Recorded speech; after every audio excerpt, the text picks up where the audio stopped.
Okay, guys, so a little bit of normalcy here for us. We're getting our first OAC event of the year. How many athletes did you guys bring to the event here in Sandusky? We have 4 today. 4 today? Yeah, okay. Kind of light. It's a COVID year, though. Yeah, it's light for us. But, okay, so wrestling, you know, you guys are trying to do what you guys can with West Shore. You got the defense facility, which has kind of been shut down. You guys haven't really done a whole ton of stuff there like we thought we were going to be able to do, right? Right. Coach Lindland is battling cancer currently. Yeah, he'll be back, though. Yeah, we're going to get him out there, and then whenever that goes out there, I'll be the first guy out there with Coach Lindland, right? Kerry Cole will be there as well. I'm just super pumped. But with the COVID stuff, you guys really, your hands are tied at the defense facility. But this facility, 15 minutes down the road from defense. Right. What do you think about your event coming here next weekend for the defense soap duels? Well, we're excited about it. I mean, it's a great venue, brand new venue. They're working with people. The county's working with people. The OAC's right down the road, and they're our partners with this, so it makes everything easier for us.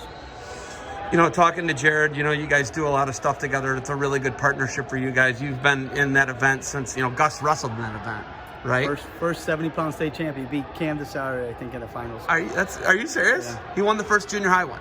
No, the first grade school one. Grade school, because grade school is younger than the Right, junior high. Junior high was first. Wow, and he beat Tassari. Yeah. Wow, and then they wrestled the NCAA tournament before. It's wild. They wrestled in the NCAA championships, actually. Wow, that's so crazy. So when you look at that and you look at this tournament, you know, you guys have such a deeply rooted past with them. When you get to upgrade your facilities like this, what's that mean to you? They're doing it, and then, you know, they kind of made the inroad for you guys. What's it like to bring your event here and to see their event here? Well, I actually like Cleveland State because it's my alma mater, you know, and I liked fundraising with them on that. But this is the next best thing. I mean, academia is kind of shutting the doors on athletes, so you go to the next best thing, and these guys were more than willing to help us. You know, you look at that, you used to give all the money to Cleveland State. Yeah. That's changed this year now because you're not at their facility anymore. I'll probably be giving all the money to Cedar Point this year. Yeah, and that's wild, but like you're a guy like you who gives so much back to wrestling, moving out of your alma mater, I know that hurts a little bit. Woodling Gym means a lot to you. That's where you wrestle dual meets. I've wrestled in dual meets there. It's a special place. Yeah, it is. Right? To upgrade, though, not a bad thing. No, this is a spectacular place. Okay, I see Boomer Sooner on your chest there. What's going on with Boomer Sooner?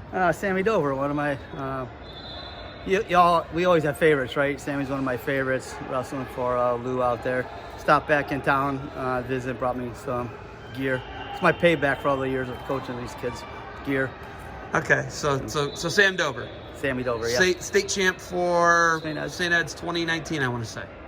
Somewhere on the wall. Yeah, there, 2019. It all blurs together, yeah, right? Exactly. Is Max here today? Well, it's not 2019, 2018, I think. 2018. Yeah. Oh, man, we're getting old. So, Getting old. But anyway, Max was here. He took third. He took third? He was young in the bracket, wasn't seeded, came through and took third, so that's good. I noticed that Guy Sako puts athletes at disadvantages on purpose sometimes. You always want them to take the tough road. Absolutely. And you do that with your own son. You have to. Why? Do you ever win an easy NCAA match? There's no such thing, right? So you better get used to wrestling tough matches now because when they count, they're tough. I talked to Charlie. He was on our show this week, the Barbarian Hour, and he talks about, he said you were a cyborg. He said, Guy's a cyborg. Not really. He said he powers down for about 3 or 4 hours a night. But you guys grind, man. You know, you've taken that attitude, nothing's going to be easy, and you've taken it to the business world. And you guys, you know, it's a pandemic, so, and you're a hygiene company, right? A soap company. So it's something that's benefited you in a way, unintentionally, you know, to out of your control. But what's this pandemic taught you about, you know, you and I've talked throughout this whole thing from March, April, May, June. I've been at your facility a couple times. What have you learned from this? Well, number one, supply chains are important. You know, I used to order, you know, 5, 6 skids or something. Now I have to order an entire semi-truck or something. So I had to grow that way. You know, you need money for that. You know, you can't just get a semi-truck full of merchandise and not pay for it, you know. So I had to learn how to, like, take it up to the next level. But we doubled down on it. So not only were we put in that situation, but now we're going into big box retail. And we're really aggressively attacking the big box retail market. We have contracts signed with 4 different groups to get us into these stores.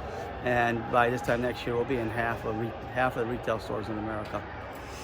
Amazon's a big one for you. It's big, but it's small compared to what we're doing.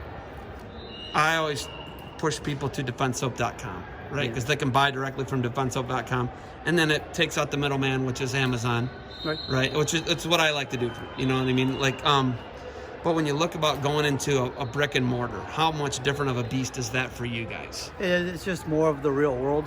You know, I kind of have my wrestling world, and then I have the real world. You know, and up until now, it's been pretty much the wrestling world.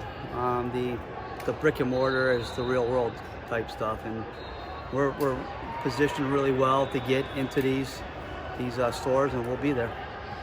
You know, when we talk about being a coach, being a business owner, being a father, being a husband, there's all this stuff you're juggling. How are you able to do that? Are you a cyborg? You know, that's what Charlie says, you're a cyborg. But like, how do you do it all? It's not juggling, it's just called life. You know, you get up in the morning, you get to work, whatever. You got to be a dad today, you got to be a boss, you got to be a boss. You got to be a husband, you got to be a husband, whatever. Just roll with it, you know. Not hard. Do you miss going out and trying to catch criminals? I could get in trouble if I answer that. Then don't if you don't want to. No, I mean, it's not the same job anymore. When I was a policeman, I was fortunate. It was when policemen quit drinking on the job. You know, back in the 80s, a lot of policemen drank and stuff. Cleveland really cleaned up his act in the 90s, and I got on in 90. So I was a policeman at a really good time. It was a profession, but yet you still could do the job. Now I don't even know what these poor guys go through. Compare living in Vermilion, compared to living in West Cleveland. Oh, I like it. It's like 15 years back in time. And if you don't have dinner by 8 o'clock, you're screwed. It's over. The town shut down, you know. So it's a little different like that. But you know, my kids could go to the end of the street. You don't have to worry about looking for them where they're at or anything like that. That's the difference. You know, they go roller skating around the block and come back, and I'm not worried that someone's gonna snatch them up. I like Vermilion. The new facility's there. You're completely out of Lakewood, Cleveland. You're right on the line. Is it true that you guys have already outgrown the facility almost? I built the building to be 70% capacity, and I have 3 semi-loads of cloth coming in for wipes this week. I have no place to put it. I got to rent another building to put the cloth in. But that came down to that supply chain issue where nobody sells you, 15 skids of anything. I got to order 75 skids of wipes in order to keep wipes going. Okay, $1 million question for me. If you're going to give me the Charlie answer, you're going to give me the Charlie answer. Are you a bar man or are you a body wash man? What does guys say? Bar or body wash? I'm a bar guy, but this is the oatmeal bar. I'm the original bar guy. I use original. I use peppermint sometimes. I want a little tingle, but I use this. But this packaging, believe it or not, is up for Package of the Year award. Really? We picked the right partner. We're next to KY Jelly and Playtex, but I mean, at least they're real brands that we're competing. I mean, it's them and us.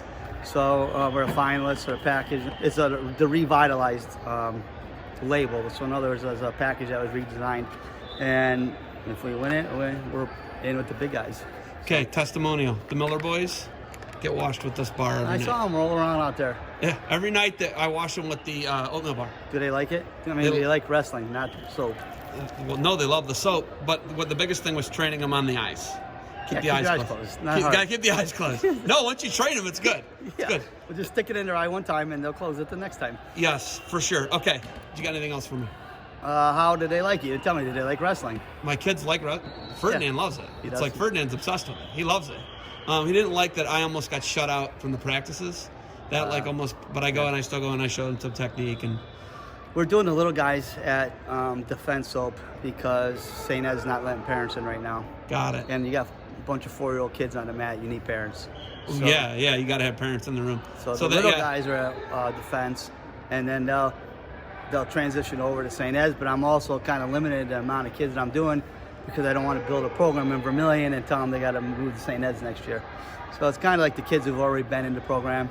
They're little brothers type deal. We didn't go out and actively seek out a big group this year. Okay. You got anything else? The family you built.